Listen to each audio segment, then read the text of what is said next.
Big Juke, who's Yo Gotti's older brother, just got killed after leaving a funeral. In 2024, gunfire shattered the calm in the parking lot of a Memphis restaurant. Within minutes, Big Juke, the older brother of hip-hop powerhouse Yo Gotti, was lying on the pavement, bleeding out. Now, a new video circulating in the streets claims Yo Gotti finally took matters into his own hands and got payback on the man responsible. We've got all the details, so let's break it down. The rise of Big Juke in the Memphis Empire. To understand how it all led here, we have to rewind way back to the streets of Memphis, Tennessee, where two brothers were quietly building a movement that would reshape the city's music scene. Anthony Mims, better known as Big Juke, wasn't just Yo Gotti's big brother, he was the foundation. While Mario Yo Gotti Mims became the public face of Collective Music Group, signing platinum names like Moneybagg Yo, ESTG, and Glorilla, Big Juke stayed behind the curtain. He was the project manager, the talent scout, the guy making sure everything ran smoothly. His Instagram wasn't about flashy cars or iced-out chains. It was all CMG, promoting shows, artists, and business moves. Big Juke was the connector, the fixer, the one keeping the wheels turning while Yo Gotti stacked awards and chart placements. But in Memphis, success doesn't come free, and more often than not, the cost is blood. Big Juke's story can't be told without one name casting a long shadow over everything that followed: Young Dolph. Adolph Thornton Jr., known worldwide as Young Dolph, was everything Memphis rap both respected and feared. He was independent, wealthy, fiercely loyal to his paper route empire, and completely unwilling to compromise. When Yo Gotti reached out around 2014, offering Dolph a CMG deal, Dolph did the unthinkable. He said no. Something about you I just don't respect, bro. I can't sit and fake and act like it's all good. That's understandable. You know what I'm saying? Like, the first time I even met little dude, go in the studio. First time. He sent everybody out the studio. Like, let me holler at dog. Like, man, you got your own everything. Bro. You popping. Like, but you got the money, you got your team, you got this, you got that. Like, bro, I'm telling you, we can do this. That rejection didn't sit well. What started as a business disagreement slowly turned toxic.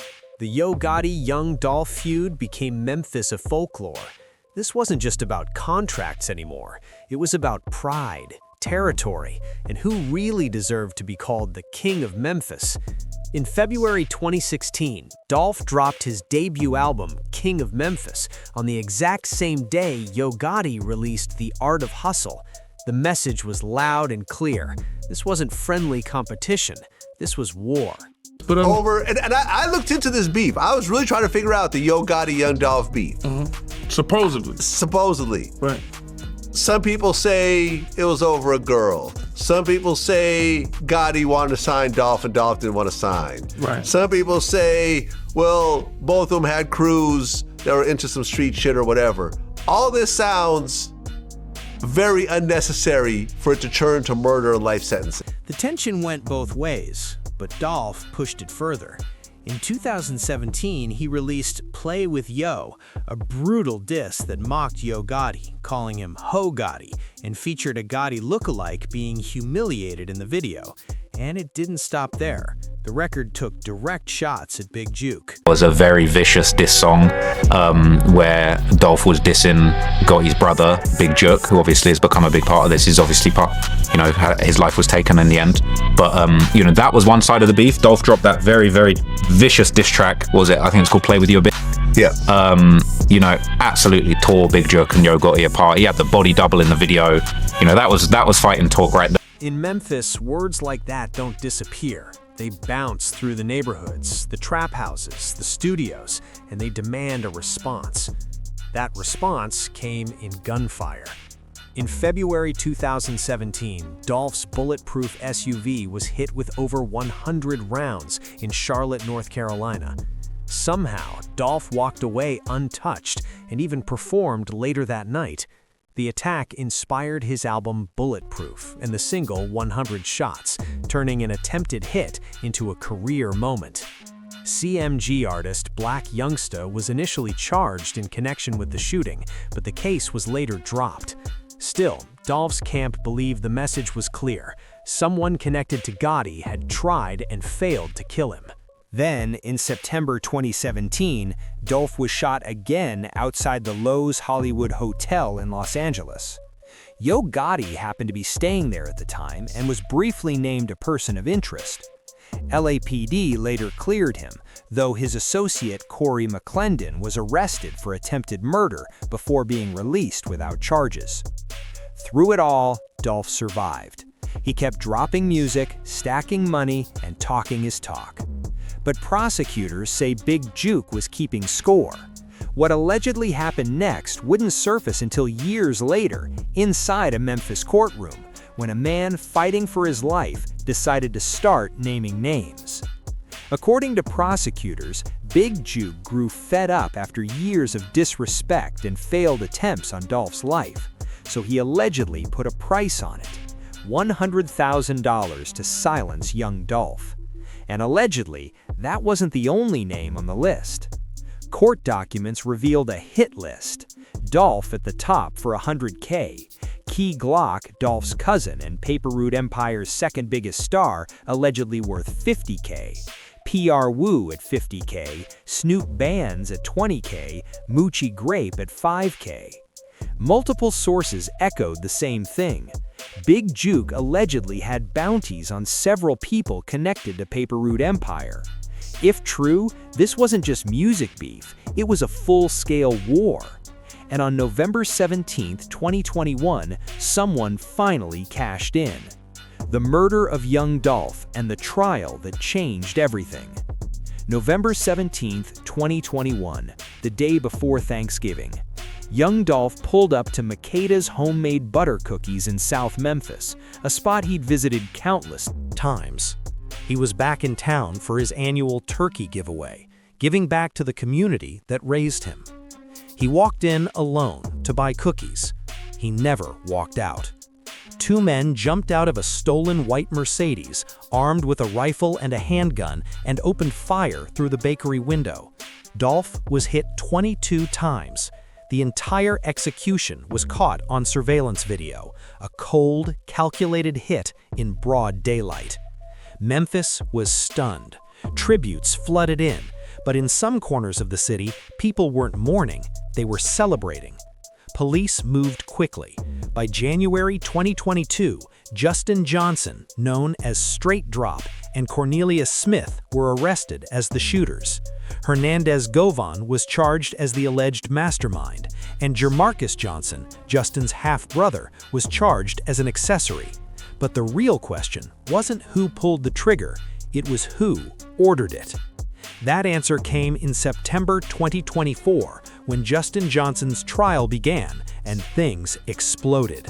Facing life in prison, Cornelius Smith agreed to testify, and his testimony shook Memphis hip-hop to its core.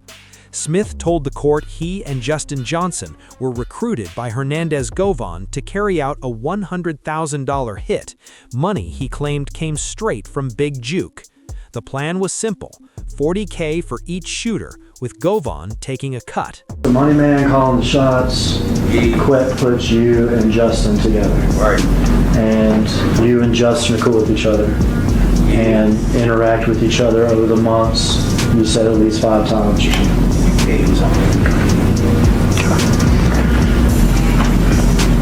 You're trying to, now we're back after the murder, you're trying to get your money. Right. You're having conversations with Justin, is that correct? Yeah, I was teasing his phone like, you know what I'm saying? I need the money for the party, you know what I'm saying? But then came the twist. Smith testified that the money never came. Instead of $40,000, he received just $800. $500 sent in a letter from Justin Johnson's phone, and $300 handed to his girlfriend on a street corner. Justin's folks. Yeah, they're from Justin's folks.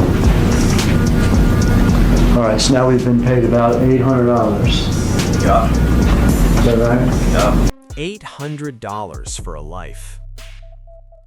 Smith also claimed that after the murder, someone from CMG paid $50,000 for his lawyer. He couldn't name who arranged it, but insisted the money came from Gotti's camp. Prosecutors painted the killing as ego-driven, fueled by industry rivalry. They alleged Big Juke had lured Justin Johnson to Atlanta with promises of CMG deal, fame, money, a future, if he eliminated the competition. This wasn't random violence, they argued. It was business. CMG versus Paper Route Empire. Smith said he and Johnson tracked Dolph during his turkey giveaway, watching his movements, waiting for the moment he was alone and unprotected. When asked why he did it, Smith gave a chilling answer. He said he needed money, was battling drug use, grieving his son's death, and wanted to make it rain for his daughter. The murder happened on her birthday. Justin Johnson's defense attacked Smith's credibility, calling him a desperate man trying to save himself. They argued the evidence was circumstantial and questioned whether the jury should trust a confessed killer pointing fingers.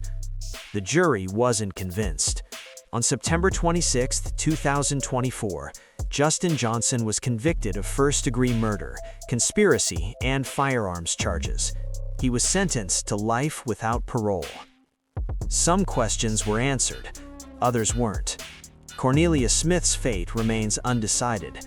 Hernandez Govan still awaits trial. And Big Juke, the man prosecutors say was at the top, never got his day in court. He was killed 9 months before the trial even started. No charges, no testimony, no answers. And his murder remains unsolved. Ultimately, he got killed himself. Yeah.